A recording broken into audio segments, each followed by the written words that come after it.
네, 민주당 당대표와 최고위원 선출을 위한 순회 경선이 오늘부터 시작됐습니다. 첫 승부처 강원과 대구 경북 지역이었는데요. 당심은 예상대로 이재명 대세론에 처음부터 힘을 실어줬습니다. 국민의힘은 내용 끝에 비대위를 출범시키기로 의결했지만 이준석 대표의 반발이 변수입니다. 한 주간의 전국 이슈 이종근 시사평론가, 박창환 장한대 교수 두 분과 정리해 보겠습니다. 안녕하십니까? 반갑습니다. 자, 오늘은 먼저 민주당 얘기부터 좀 해봐야 되겠는데요. 8.28 더불어민주당 전당대회를 앞두고 순회 경선이 오늘부터 강원, 대구, 경북에서 시작됐습니다. 첫 순회지 강원도에서 어떤 얘기가 나왔는지 먼저 들어보시겠습니다. 민생과 국가를 위해 필요한 일은 적극 협력하겠지만 정쟁에 몰두하는 집권 여당의 퇴행과 오만 독선에는 강력하게 맞서 싸우겠습니다, 여러분. 누구 한 명 살리자고 국민의힘보다 못한 당원을 만든다면 선당후사는커녕 말 그대로 나만 살고 당원 죽이는 자생당사 사당한 후손입니다. 검찰의 표적이 된 이재명, 제가 외롭게 두지 않겠습니다. 소신파 박용진 소외되지 않게 만들어내겠습니다. 강훈식과 함께 싸우고 더 넓게 포용해 나가겠습니다. 예, 새 후보의 전략이 엿보이는 연설이었다 이렇게 이제 보이는데요. 어쨌든 오늘 첫날 첫 경선 결과는 이재명 후보 74.8, 75%의 득표율을 기록했어요. 예상보다 좀 컸던 득표율 아닌가요? 어떻게 보셨습니까? 네, 지방선거 패배 직후의 민주당 상황과는 좀 다른 분위기입니다. 예. 지난 2달 동안 무슨 일이 있었길래 민주당에서 이재명 후보의 이런 압승, 예상보다 높은 75%에 육박하는 득표가 나왔는데, 저는 이것은 결국은 윤석열 대통령의 지지율 하락이 그동안 민주당은 대선, 그다음에 지방선거 패배 이후에 어떤 혁신, 쇄신 이런 이야기가 많았었는데 윤석열 대통령의 지지율이 하락하다 보니까 민주당의 쇄신과 혁신의 이야기는 쏙 들어가 버렸어요. 상대적으로 지난 대선 때 어떤 맞상대였던 이재명 후보만이 오히려 돋보이는 그런 어떤 분위기가 고스란히 전당대회에 반영이 됐기 때문에 이런 압도적인 결과가 나오지 않았나. 결국은 이재명 후보의 압승은 윤석열 정권의 지지율 하락에 기인한 거다, 이렇게 저는 분석을 하고 싶습니다. 예. 자, 이렇게 되면은 이재명 대세론을 확인했다. 어대명, 어차피 대표는 이제 이재명, 어대명을 확인한 결과다. 물론 이제 권리당원 투표 결과입니다. 전체 한 40%를 이제 차지하게 되는 권리당원의 투표고, 또 첫 경선지에서의 이제 그 투표 결과가 되겠는데요. 한편으로는 좀 흥행에는 조금 빨간불이 켜졌다 이렇게 봐야 되지 않을까요? 어떻게 보십니까? 네, 그렇습니다. 사실 기억하시겠지만 물론 대선 후보를 뽑는 거긴 하지만 2002년도에 국민 경선을 실시했을 때 민주당이, 새천년민주당이 그때 굉장히 흥행이 도드라져서 나중에 이제 완전 드라마틱한 결과를 낳았는데, 첫 번째 제주도에서 개표 상황부터 이변이 일어났어요. 예. 그 당시는 사실 이인재 후보가 대세론이었는데 그럼에도 불구하고 제주도의 첫 경선을 해보자마자 하나가 후보가 갑자기 3표 차이로 승리를 했거든요. 예. 거기서부터 이제 이변을 거듭해서 노무현 후보가 최종적으로 후보로 결정이 된 어떤 결과인데, 지금 앵커께서 말씀하셨듯이 첫 번째 개표를 해봤더니 강원, 대구, 경북에서 너무 지나치게 압도적이다라는 거예요. 즉 이것이 앞으로도 좀 드라마틱하게 가려면 나머지 후보, 강훈식 후보라든지 혹은 박용직 후보를 합친 그런 이 숫자가 어느 정도는 이재명 후보와 이렇게 견줄 만한 그런 수치여야 되는데, 지금은 74.81대 나머지 박 후보, 강 후보 다 합쳐봤자 25.29밖에 안 되거든요. 그러니까 합산을 해도 결과가 이렇게 견줄 수 있느냐, 단일화의 효과가 있을 수 있겠느냐. 이게 지금 벌써부터 퀘스천 마크가 붙은 상황에서 다음에 어떤 결과가 나오겠느냐를 기대할 수 없는 그런 부분이 있기 때문에 확실히 앞으로 좀 관심도가 더 떨어질 게 아닌가. 전당대회를 준비하는 아마 그 지도부 측에서는 걱정이 많이 될 겁니다. 예. 그동안 단일화 경선 전부터 단일화 얘기 많이 나왔는데 뭐 지금은 사실상 이제 뭐 물 건너갔다는 얘기도 있고 여전히 이제 변수가 될 수도 있다 이제 이런 얘기가 있는데 이렇게 이제 차이가 나버리면 어떻습니까? 단일화 카드가 막판 어떤 변수가 될 수도 있을 것 같기도 하고 아니면 오히려 단일화의 에너지 동력 자체가 잃게 되는 게 아닌가 하는 생각도 드는데요. 네. 뭐 사실 민주당 내에서는 단일화 자체는 이미 물 건너갔다라고 보시는 분들이 많은 것 같습니다. 그런데 그럼에도 불구하고 이번 민주당 전당대회의 출발이 왜 나오게 됐느냐? 대선과 지방선거의 패배의 결과물이거든요. 예. 물론 윤석열 정부의 지지율이 바닥을 치면서 그런 그 쇄신과 혁신의 어떤 그 본질 자체가 많이 희석되긴 했지만 그럼에도 불구하고 저는 단일화가 필요하다고 봅니다. 예. 특히 이제 좀 2위와 3위가 이제 97세대를 또 대표하는 세대 아닙니까? 그런 정치인인데 예. 이걸 통해서 이재명 후보 외에도 민주당 내의 어떤 그 소위 세대 교체 그리고 어떤 쇄신의 바람이 사그러지는 걸 막아야 될 의무가 있다. 예. 그렇게 본다면 물론 이제 시간은 좀 걸릴 겁니다. 뭐 한 예. 2주 정도 지나야지 강훈식 의원 같은 경우가 이제 충청권이 기반이지 않습니까? 예. 그러니까는 거기서 이제 의미 있는 득표를 못 하게 되면 단일화될 가능성이 있다고 보는데 예.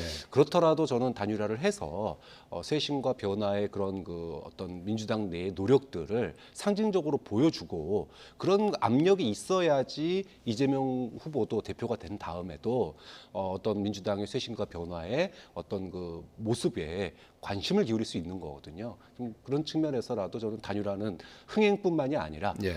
전당대회에서 유의미한 변화를 이끌어내기 위해서라도 저는 단일화는 꼭 필요하다고 봅니다. 예, 가능성은 좀 낮게 보는 시각이 많지만 필요하다 이렇게 보시는데요. 자, 민주당이 이제 앞으로 이제 4주 또한 8월 28일까지 그 경선을 이어가지 않습니까? 15차례 순회 경선을 하게 되는데 내일도 이제 또 하고요. 어떻습니까? 최대 승부처가 될 만한 곳이라면 어디를 꼽을 수 있을까요? 저는 두 군데를 꼽고 싶습니다. 예. 하나는 광주고 또 하나는 충청도예요. 예. 자, 충청도부터 말씀을 드리면 충청도가 아무래도 단일화의 최대 고비일 것 같아요. 예. 왜냐하면 강훈식 의원이 자신을 기반으로 하는 것이 충청도거든요. 그래서 충청도에서 어느 정도 만약에 유의미한 어떤 득표를 한다 그러면 끝까지 갈 것이고 또 충청도에서 유의미하지 아니한 자신이 정말 거기서 어느 정도는 이렇게 득표율을 차지하지 못하는 그런 상황이 된다고 한다면 또 단일화를 할 것이고 그런 승부처가 될 거예요. 단일화의 분수령이 될 것이고요. 예. 광주는 역시 민주당의 대주주입니다. 예. 대주주. 당원들의 그 숫자도 가장 많고요. 이 지역은 제가 왜 또 고비다, 뭐 승부처다라고 말씀을 드리냐면 앞으로 사실 진행될 것이 각 지역별로 강훈식, 박용진 의원이 얼만큼 더 많이 받느냐보다도 그 이재명 후보의 그 득표율 지역별 득표율이 아마 비교가 될 겁니다. 네. 그러니까 광주 쪽에서 사실상 지난번에 이 투표 지방선거에서 광주시장 투표가 굉장히 저조했잖아요, 투표율이. 예. 그런데 이번에 다시 이제 이재명 후보를 지지하는데 예를 들어서 강원, 대구, 경북보다 더 많았다라든지 아니면 강원, 대구, 경북보다 훨씬 낮았다라든지 이거에 따라서 광주 전남 지역, 호남 지역에서의 이재명 후보에 대한 지지에 대한 어떤 결과가 나올 것이다라고 보여지거든요. 예. 그렇기 때문에 또 이재명 후보도 그 어떤 지역보다도 아마 심혈을 기울일 것으로 예상됩니다. 예, 지금 그 오늘 권리당원 이제 그 투표가 이제 전국적으로 계속해서 이제 앞으로 이어지게 되고 이제 또 추가로 봐야 될 것이 이제 뭐 국민 여론조사가 이제 25% 가량 되고 대의원 투표가 또 한 30%. 이런 그 결과는 이제 경선 막판에 이제 공표가 되게 되는데. 오늘 그 한 달간의 대장정이 시작이 됐는데 오늘 그 결과가 최종 결과까지 뭐 이어질 거라고 보십니까? 어떤 영향을 미칠 거라고 보십니까? 저는 뭐 지금의 소위 말해서 어대명이라고 우리가 분석했던 거에는 뭐 민주당의 대안이 없다 아직까지 뭐 이런 것도 보여주지만 예. 앞서 말씀드린 것처럼 윤석열 정부에 대한 반감이 민주당 지지층에서 굉장히 크거든요. 예. 특히나 이 국민적 지지율이 낮아지니까 거의 적대적으로 윤석열 정부에 대해서 돌아서는 경우도 굉장히 많습니다. 예. 그럼 이런 분위기를 갖다가 누가 안을 수 있느냐? 민주당에서 쇄신 변화 얘기하면 이거 못 안는 거거든요. 예. 오히려 강력한 리더십을 통해서 윤석열 정부를 견제하겠다. 그리고 민주당이 향후 집권할 수 있는 세력으로 가겠다라고 얘기하는 그것만 얘기하고 있는 이재명 후보에게 쏠릴 수밖에 없는 분위기다. 결국은 뭐 약간의 뭐 지역별 편차는 있을 수 있겠지만 결과론적으로 이재명 대세로는 앞으로도 쭉 이어질 수밖에 없는 그런 정치적인 분위기가 지금 민주당을 지배하게 됐다라고 볼 수 있을 것 같습니다. 예. 자, 그리고 이제 전당대회를 흔들 변수 가운데 하나가 또 여러 차례 거론이 되고 있습니다만 이제 이재명 후보의 사법 리스크 부분일 텐데요. 법화 의혹과 관련해서 이제 김혜경 씨 소환이 임박했다. 이제 이런 얘기도 나오고 있고요. 뭐 이달 중순 내 수사를 이제 마무리할 것이다. 이런 보도도 있는 것 같은데 이 부분은 어떻게 전대에 어떤 영향을 미칠 거라고 보십니까?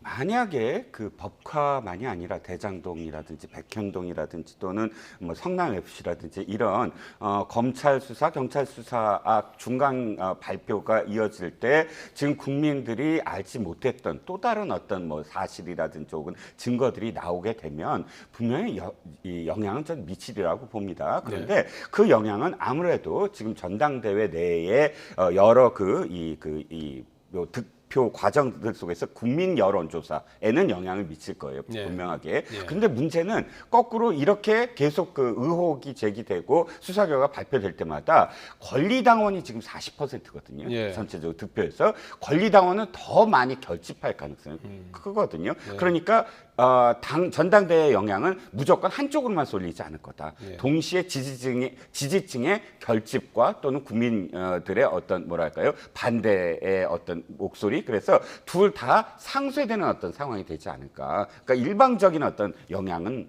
아닐 것이다라는 생각이 듭니다. 영향을 미치지만 결과에는 또 그 어떤 영향을 미치지 못할 것이다. 뭐 약간 이런 얘기가 될 것 같아요. 그런데 민주당 청원 게시판에 기소와 동시에 지금은 당직자의 직무를 정지할 수 있다. 이런 당원 80조 규정이 있다고 그래요. 이거를 지금 변경 또는 삭제해달라는 청원이 올라와 있고 벌써 6만 명 이상이 이제 동의를 했다고 그럽니다. 이 부분은 어떻게 봐야 될까요? 좀 이재명 후보의 소위 사법 리스크가 약간 이제 방금 전에 이제 변수가 되겠느냐라고 얘기를 하셨는데 이건 변수가 아니라 상수입니다. 그러니까 민주당 지지층에서는 이미 윤석열 정부 탄생하면 민주당에 대해서 또는 전 정권에 대해서 특히나 이재명 후보에 대해서 수사가 들어올 거다라고 하는 거를 누구나 다 예측을 하고 있었고 지금 이번 전당대회 기간 중에 또 소환 조사도 있고 뭐 이렇게 된다면 당연히 그것에 대해서 정치 보복 프레임으로 접근할 수밖에 없어요. 그러니까 저는 변수가 아니라 이미 상수고 민주당 지지층에서는 이미 그건 다 반영되어 있다. 그럼에도 불구하고 이재명 후보가 지금 75%의 득표율을 얻은 거라고 보거든요. 자, 이렇게 되면 자 어차피 기소가 향후에 될 거라고 또 누구나 다 예측을 하지 않습니까? 그러면 75%의 압도적인 그런 지지율로 예를 들어 당선이 됐다고 하면 당대표가 됐는데 기소가 돼서 당무를 중지시킬 당대표를 왜 뽑습니까? 지금 규정으로는 기소가 될 경우에는 당무를 정지할 정지할 수밖에 없는 상황이 논란이 생길 수밖에 없어요. 자, 그러면 지금 이런 압도적인 그 결과가 계속 이어진다면 자연스럽게 80조에 대한 당원 개정이 이루어질 수밖에 없고 또 이재명 후보로서는 명분이 있죠. 자, 국민 당원들의 압도적인 지지로 당대표가 됐는데 이런 그다음에 지금의 어떤 기소는 정치 보복 프레임, 정치 보복이고 그렇다면은 내가 일을 함으로써 윤석열 정부를 견제하고 정치 보복 못하게 막아야 되는 거 아니냐 이런 논리로 자연스럽게 이어지거든요. 그러니까 만약에 지지율이 낮은 아슬아슬하게 당 대표가 됐다면은 이런 당원 개정도 쉽지 않은 우여곡절을 겪겠지만 지금과 같은 압승의 분위기라면 당원 개정까지 일사천리로 갈 가능성이 좀 높다고 봅니다. 요 당원 80조 그 개정과 관련해서는 이재명 의원은 이제 침묵하고 있고 이제 다른 두 주자는 비판의 목소리를 높이는 상황이거든요. 당원 개정까지도 진행이 될 거라고 보십니까? 당원 개정으로 아마 밀어붙일 예. 겁니다. 그런데 이것이 이재명 후보에게 장기적인 어떤 정치 그 일정으로 봤을 때 도움이 될지 또 민주당에 도움이 될지 한번 따져봐야 될 문제라고 생각을 해요. 예. 민주당이 최근 들어서 두 번의 선거에서 국민들의 지지를 받지 못한 이유 중에 하나가 당원 당규상에 무엇인가 원칙을 세워놓고 그 원칙을 스스로 무너뜨린 것도 상당히 이유가 있거든요. 예를 들자면 지난 보궐선거가 사실상 나중에 대선도 영향을 미쳤다고 했을 때 서울시 선거 또는 뭐 부산 선거 이렇게 돌아보면 그 이전부터 당원 당규에 문제가 있는 어떤 지역구에 후보를 내지 않는다라는 것들을 어겨왔기 때문에 사실상 국민들이 거기에 회초리를 든 부분도 있었어요. 예. 근데 이번도 마찬가지입니다. 위인설법이라는 말이 그래서 생기지 않았습니까? 특정인을 위해서 뭐 당원 당규를 고쳐 나간다. 이게 그야말로 지금 특정인 이재명 후보만을 위해서 지금 고친 셈이 된 거죠. 예. 그러면 다시 묻겠는데 기소하는 것이 아니라 그러면 대법원의 판결이 나올 때까지 뭐 당원권 정지는 안 이루어진다. 대법원의 판결이 나와야만 그 당원권 정지가 이루어진다. 이렇게 된다면 어떠한 범죄에 대해서 뭐 이렇게 그 소명을 하는 어떤 단계에서 그런 사람들도 다 당대표가 될 수가 있는 상황. 뭐 한 3, 4년 걸리니까 당대표인 게 2년밖에 없잖아요. 예. 당대표 다 끝나고 대법원 판결 확정된 다음에 그 여죄를 물을 수 있느냐? 그건 전 난센스라고 보고요. 사실 이번에 이렇게 만약에 밀어붙인다면 이건 나중에 후과, 즉, 그러니까 그 또다시 원칙을 이렇게 바꿨구나, 한 사람을 위해서 이랬구나, 또 이재명 후보의 앞으로의 어떤 그런 또 이미지에 이 사람은 늘 이렇게 바꿔가면서 정치 생명을 연장하는구나, 이것이 꼬리표처럼 붙을 가능성이 크거든요. 예. 그러니까 대의를 위해서 전공법으로 해야지 언제나 이렇게 우회적으로 정치를 이렇게 그 영위해 나가는 것은 저는 유리하지 않고 장기적으로는 불리한 어떤 예. 상황이라고 봅니다. 이 사안에서는 박 교수님 조금 더 언급하시겠습니까? 뭐 이재명 후보에 대한 논란은 예. 지난 대선 과정부터 쭉 있어 왔던 논란이고 거기에 대해서 민주당 지지층은 이미 판단을 하고 있다고 예. 봐요. 그렇기 때문에 예. 당원 개정까지 자연스럽게 갈 수밖에 없는 상황인데 예. 그 리스크는 뭐 이재명 후보가 오롯이 안을 수밖에 없는 상황입니다. 그래서 법정에서 결과를 예. 기다리면서 아마도 그 과정들이 갈 텐데 알겠습니다. 문제는 이제 법정에서의 그 판결이에요. 이것이 예. 이제 장기간 이어질 텐데 그 과정 동안에 민주당이 어떤 새로운 변화, 시스템의 변화를 이뤄낸다면 네. 뭐 저는 위기가 오히려 기회가 될 수도 있겠지만 그렇지 못한 상태로 이것이 그 사법 결과 판단에 따라서 당이 또 다시 혼란에 빠지는 상황이 된다면 그때는 이재명 후보로서는 대선 가도에 타격을 입을 수도 있고 당 또한 타격을 입을 수도 있기 때문에 예. 지금 그 부분이 굉장히 이제 리스크로 잠복해 있는 상황이라고 볼 수 있죠. 예, 그 부분은 계속해서 좀 논란이 좀 되긴 하겠군요. 자, 이번엔 국민의힘 얘기를 좀 해봐야 되겠는데요. 국민의힘이 상임 전국위에서 표결에 참여한 40명 가운데 29명이 지금의 상황을 이제 비상 상황이라는데 이제 동의를 했습니다. 이 상임 전국위가 있고 이제 다음 주 화요일에 열리는 전국위원회가 있어요. 상임 전국위는 뭐고 전국위원회는 뭐죠? 자, 전국위원회는 예. 어떤 성격을 띠냐면 원래 정당은 최고 의결 기구가 전당대회입니다. 예. 전당원이 함께 모여서 그래서 전당대회에서 주로 행하는 것은 대선 후보를 결정한다거나 당대표를 결정한다거나 가장 예. 중요한 것을 의결을 하죠. 그런데 이 전당대회는 수시로 열릴 수 없지 않겠습니까? 수천 명이나 되는 백만 명이 넘는 지금 당원들이 있는 정당이 갑작스럽게 모두 다 이렇게 그 대회를 열 수 없으니까 그 전당대회의 이 당무를 위임받는 게 전국위원회예요. 예. 한 600명 정도의 어떤 인원입니다. 예. 그래서 전당대회를 위임받아서 바로 그 의결을 해주는 게 전국위원회인데 상임 전국위원회는 정원이 약 한 지금 54명인데요.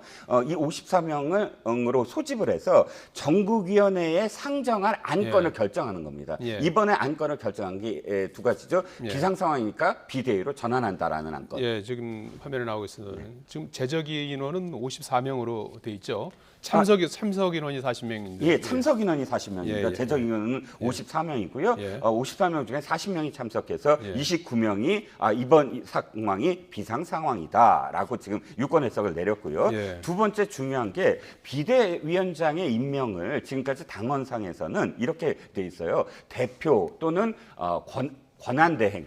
대표 권위 시 권한대행은 비대위원장을 임명할 수 있다. 그런데 지금은 그러니까 권한대행도 없고 당대표도 없지 않습니까? 직무대행만 있지 않겠습니까? 예. 그러니까 비대위원장을 임명하려면 직무대행도 비대위원장을 임명할 수 있다라는 당원 개정안을 회부하는 것으로 지금 의결을 했어요. 즉 이렇게 두 가지를 결정을 해서 이 두 가지를 9일 열릴 정국위원회의 정식 안건으로 회부한 겁니다. 예. 자, 그런데 일단 뭐 그 추인은 받았습니다만은 그 과정에서 또 반대표도 좀 나왔습니다. 대체적으로 이제 만장일치로 안건을 그동안에 통과시켜 왔던 것이 이제 관행이라고 하는데 이번에 이제 반대가 11표 뭐 이렇게 그러니까 당이 비상이 아니다 하는 데 대해서는 40명 중에서 11명이 아니다. 그리고 이준석 대표 복귀를 좀 열어둬야 하는 안건에 대해서는 또 40명 중에 10명이 또 반대를 하는 열어둬야 된다 이런 입장을 보였다고 그래요. 이 부분은 어떻게 봐야 될까요? 그러니까 지금 상황이 사실은 자연스럽게 넘어가는 상황은 아닙니다. 네. 직무대행 체제로 빠르게 결정이 났었거든요. 이준석 대표에 대한 중징계 결정 이후에. 네. 자, 그런데 이 직무대행 체제의 리더십이 사라진 게 당대표가 중징계 받아서 직무대행의 리더십이 사라진 게 아니지 않습니까? 국민들이 다 눈으로 봤던 이 문자 논란 때문에 사실은 직무대행 체제가 급속하게 붕괴된 거거든요. 그럼 핵심은 지금 29명이 찬성을 했다고 그러지만 29명의 속내도 따지고 보면 어떤 그 지도부의 리더십 붕괴뿐만이 아니라 어떻게 보면 공멸할 수 있다라고 하는 위기감. 그러니까 대통령의 지지율이 바닥을 치고 여권이 위기감에 빠지니까 이대로 가다가는 공멸할 수 있겠다. 이런 위기감이 비상 상황으로 이어지는 거지. 순수하게 이준석 대표나 또는 직무대행의 어떤 그 해석 이걸 둘러싸고는 사실은 11명이 이거는 아니다라고 얘기할 정도의 그런 논란거리라는 거예요. 그렇기 때문에 이준석 대표의 향후에 대응이 법정에서도 굉장히 논란이 될 수 있고 만약에 법정에서 정말 그런 그 가처분 소송이 인용이 된다 그러면 그때는 걷잡을 수 없는 혼란에 또 한 번 빠지게 되는 거거든요. 네. 자, 그런 만큼 지금 국민의힘의 이 비상 상황에 대한 인식, 그 다음에 비대위로의 전환이 무리수를 낳는 이런 상황으로 가고 있기 때문에 네. 당내에서조차도 지금 11명의 반란표가 나온 거 아니냐 이렇게 예. 해석할 수 있는 거죠. 예, 어쨌든 뭐 전체적으로 이제 가결이 됐습니다만은 이제 다음 주에 열리게 되는 전국위원회에서 어떤 결론이 나올지 계속해서 좀 봐야 될 것 같습니다. 자, 서병수 전국위원회 의장은 이준석 대표는 이제 비대위 출범과 함께 자동 해임된다고 유권 해석을 했습니다. 이준석 대표 측은 일단 전면전을 불사할 태세인데요. 관련 내용 잠깐 들어보시겠습니다. 비상대책위원장이 당 대표로서의 권한을 가지게 되는 겁니다. 자동적으로 이준석 대표도 제명이 된다라고 할까요? 당대표 보좌역들 통해서 이야기를 들어보면 예. 당대표는 저보다 더 적극적으로 가처분에 대해서 준비하고 있는 것으로 저는 이준석 대표는 자기 방어 차원에서 대응을 안 할 수가 없고 그러면 당내 파워 싸움이 지속적으로 멈추지 않는다. 자, 이준석 대표 뭐 지금 여러 그 경로로 이제 파악되는 내용을 보면 이제 그 법적 대응을 하겠다는 입장인 것 같아요. 한편으로 또 여론전을 같이 할 것 같고요. 네. 뭐 어떻게 될 것 같습니까? 지금 이준석 대표의 입장이 좀 바뀌고 있어요. 예. 지금까지는 윤 대통령을 직접적으로 공격한 적이 없어요. 늘 윤핵관만 공격을 했거든요. 예. 그리고 윤 대통령에 대해서는 언제나 좀 거리를 뒀습니다. 그런데 지금 서서히 윤 대통령을 직접적으로 공격을 해요. 예를 들어서 문자 메시지 왜 그때 공개됐을 때 그것들을 뭐 바보들의 행진이라고 표현한다든지, 그러니까 대통령에 대한 이 스탠스를 바꿨다. 이것은 자신이 어쨌든 비난을 받더라도 내 갈 길을 가겠다라고 생각을 할 수밖에 없거든요. 즉 여기서 내 갈 길은 그렇다면 내가 이 여론전만이 아니라 실제로 가처분 소송도 하고 당임자가 아니라 자신의 어떤 지금 이 결백이 더 지금 옳고 그름을 따져야 되는 상황이 나한테 지금 주어졌다라고 판단을 한 것 같고요. 네. 그래서 아마 가처분 소송으로 갈 가능성도 지금 굉장히 높아졌습니다. 문제는 이것이 꼭 유리한 방향으로 지금 가고 있지는 않아요. 왜냐하면 지금 이준석 대표를 음으로 양으로 사실 지지하거나 뭐 응원했던 많은 정치인들이 돌아서고 있거든요. 네. 홍준표 시장 같은 경우 대표적이죠. 지금 자중하라라고 표현을 했고 또 정미경 최고위원도 지금 이 상황에서는 사퇴하는 것이 옳다라고 고언을 했고요. 박민영 대변인 역시 자신이 사실 뽑은 대변인 아닙니까? 대변인 역시 이런 이 상황에서는 당과 대통령을 선택해야 된다라고 표현을 했습니다. 즉 우군이라고 생각했던 부분 지금 일부 그 의원들이나 정치인들이 지금 이렇게 돌아서는 이유가 네. 한 가지거든요. 전국위원회라는 그 이 당의 의결 기구가 열렸다는 거예요. 열리기 전이라면 모를까? 그것이 열리는 상황이라면 상임정국이 상임정국이 열렸고 이제 앞으로 9일날 이제 예. 정국이가 열리면 이게 불가역적인 상황이 돼버립니다. 아무리 법원이 법리적으로 그걸 판단을 한다고 하더라도 정치 행위에 대해서 만약에 개입을 하는 상황이 돼버린다 이렇게 판단을 한다면 사실 가처분 소송이 인용될 가능성이 없어 보이거든요. 그러면 진짜 승부수를 한번 띄워보는 셈이 될 텐데 기각됐을 경우에 자신한테 저는 더 불리해지지 않을까 싶습니다. 네. 박 교수님 어떻게 보세요? 지금 이준석 대표의 어떤 심경이라고 그럴까 입장 그리고 앞으로 어떤 대응이 가능할 거라고 보십니까?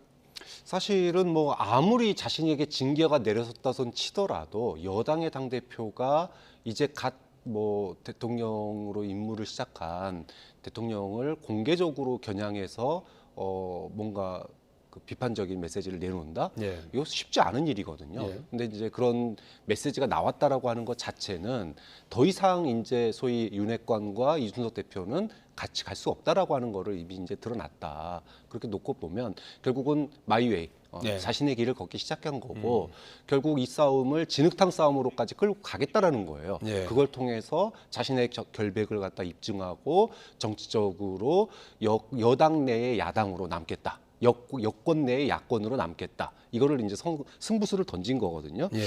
가처분 신청 결과에 따라서 이준석 대표의 행보도 좀 달라질 것 같습니다. 예. 가처분 신청이 뭐 일각에서는 그런 걸 받아들여질 가능성이 없다라고 보지만 예. 또 일각에서는 지금 이제 절차적인 문제가 있었기 때문에 가처분 신청이 인용될 가능성도 있다고 그러는데 예. 이 어렵게 비대위로 지금 전환하는 거 아닙니까? 근데 만약에 가처분 신청 인용 결정이 딱 났다.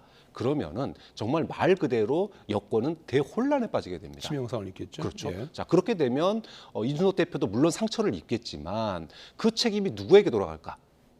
이준석 대표에게 돌아갈까요? 아니면은 이 상황으로 오게 된 소위 그 문자 논란의 당사자인 대통령이나 원내대표에게 돌아갈까? 아마 양쪽 모두에게 피해가 갈 가능성이 높습니다. 예. 그렇게 놓고 보면 여권이 굉장한 위기감을 지금 느껴야 되는 상황이다. 그러니까 이 비대위로 가는 과정에서의 위기 상황이 아니라 비대위 이후에 이런 가처분 신청의 그 유무에 따라서 여권이 대혼란에 빠질 수 있는 상황이 될 수도 있기 때문에 이 부분은 좀 간단치 않은 상황으로 갈 수도 있다고 봅니다. 예. 이런 표현도 썼어요. 이준석 대표가 삼성가노. 예, 이 삼국지에 나오는 이제 용어를 인용해서 삼성가노 세 가지 성을 가진 종이다. 뭐 누구를 겨냥한 겁니까? 여포를 아마 그 예. 인용한 것 같아요. 여포를 아마 장비가 욕을 할 때 여포가 자신의 생부 그다음에 2명의 의부를 이렇게 그 모셨다 해서 예. 또 2명의 의부는 또 자신이 또 죽이거든요. 예. 그렇게 그 봤을 때 3번의 어떤 성을 가진 노비다라고 장비가 아버지가 셋이다. 장비가 예. 이제 욕을 한 것 같은데 예. 아마도 장제원 의원이 아니겠느냐, 또 뭐 권성동 의원이나 장제원 의원이 아니겠느냐라고 지금 언론에서는 추정을 하고 있습니다.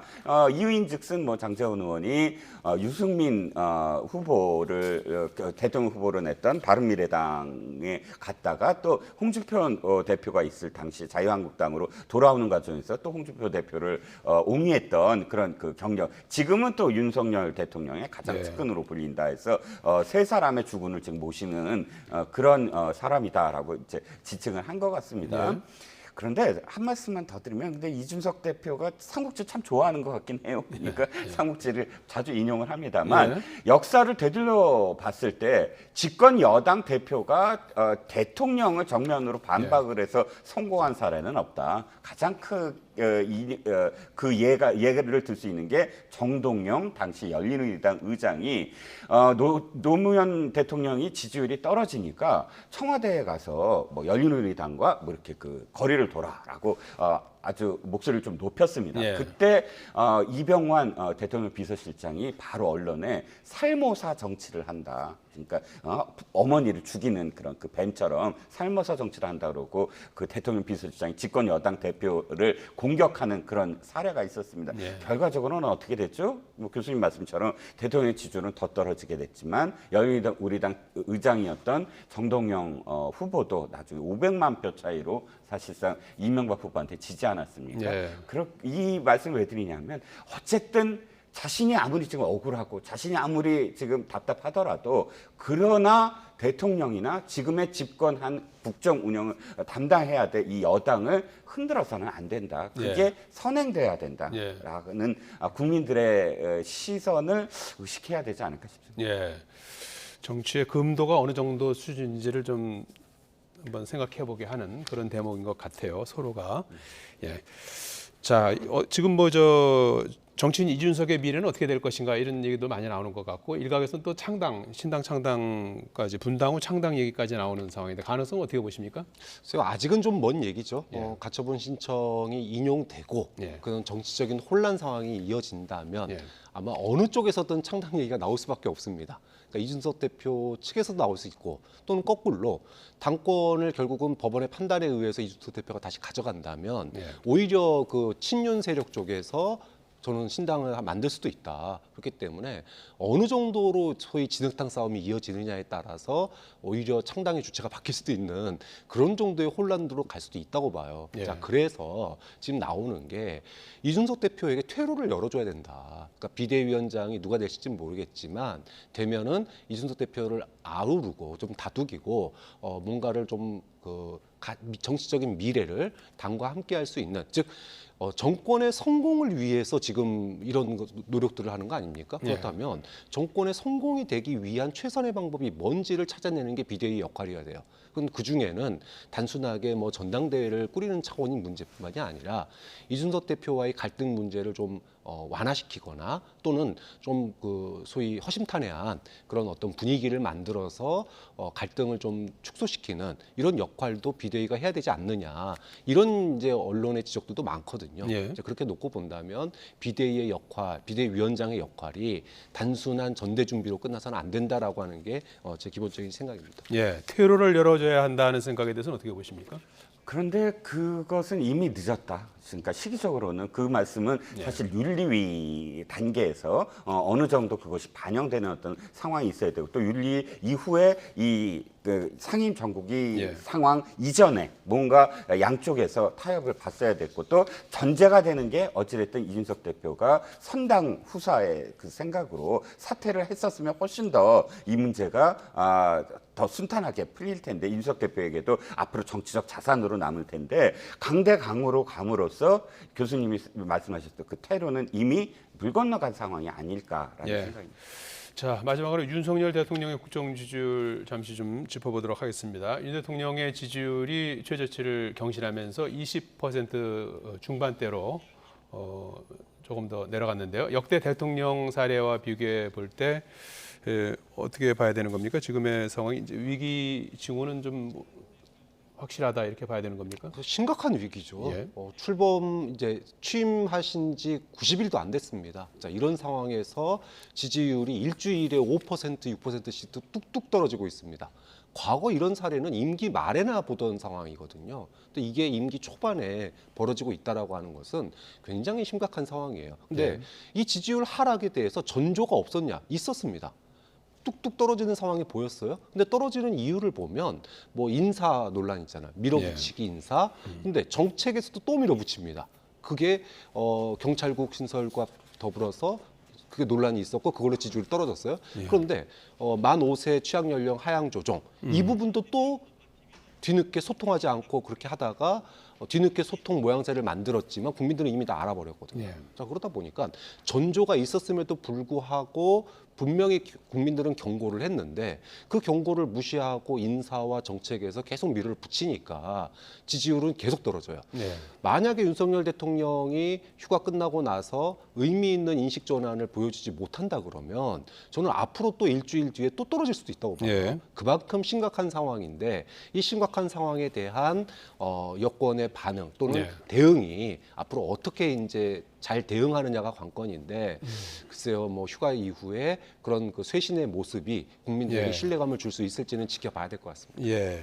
이종근 평론가님은 어떻게 보세요? 지금 뭐 보수 중도까지도 좀 이탈 조짐이 있다 이제 이런 보도들이 많이 나오고 있는데요. 그 네네. 이유는 뭐라고 보십니까? 두 가지로 보입니다. 네. 중도와 보수층에서 이번 네. 선거에서 윤 대통령을 찍은 이유가 사실상 안정적인 국정 운영을 원했거든요. 네. 그러니까 예측 가능한 국정 운영, 그리고 보다 더 전문적인 어떤 영역에서의 실력, 능력 이런 것들을 원했는데 그만큼이 돌아오지 않았다. 교수님 말씀하셨듯이 사실상 인사 문제라든지 뭐 실언이라든지 이런 문제들은 전임 정부에서도 분명히 있었던 문제예요. 뭐 문재인 정부에서도 당시에 인사 조각을 했을 때 4명의 장관이 그때 문제가 됐었습니다. 그래서 다시 바뀐 적도 있고요. 네. 또 실언 논란도 노무현 대통령의 초기에 뭐 못해먹겠다라든지 이런 발언들 때문에 실언이 굉장히 그때 심각한 문제로 대두됐었어요. 그럼 그런 문제에 비해서 윤석열 대통령이 더 심각하냐?